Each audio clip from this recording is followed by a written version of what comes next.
students. There are some students that I've had in the past that just naturally have that confidence, but so many of them don't. They don't believe in themselves quite enough. I hear, I'm so nervous before the test, or I don't think I studied enough. And they have. They've probably gone beyond whatever they need to. Well, I'm nervous, but I'm feeling pretty confident. We've prepared so much for it.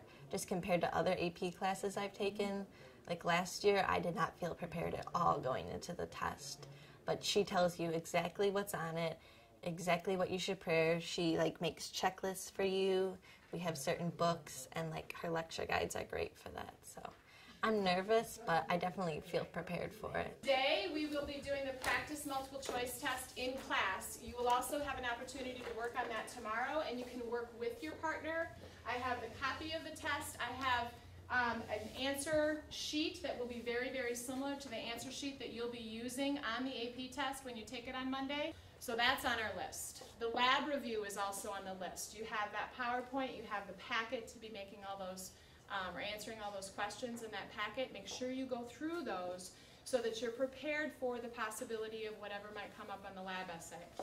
Your Kris book should be your best friend, remember, and I love seeing all the tattered edges and all the little post-its and the highlighting and the notes.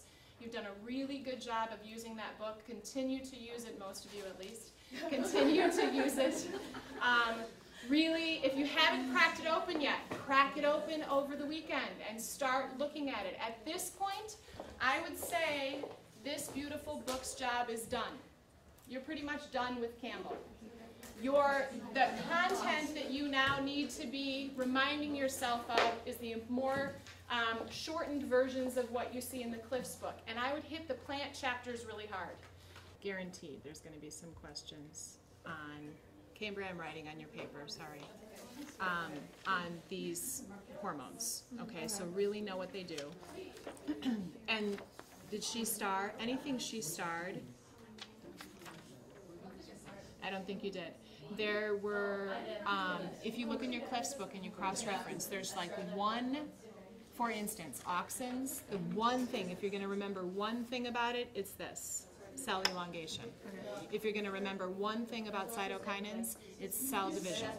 If you're going to remember one thing about ethylene, well, there's a couple more than one to remember, but it's fruit ripening and aging. So all the hormones have several effects, but they each have one most important effect that probably would be represented on the test. Okay. And I know this week has been tough for those of you that have, some of you have had 3 AP tests already this week, and the one on Monday is your last one.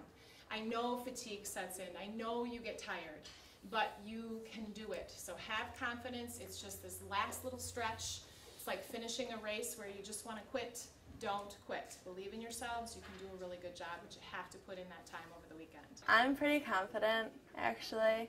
I feel like she prepared us really well for it, and as long as I study this weekend and everyone else does, I think we'll all be fine. Don't sweat it. You know it. Just logically reason through it.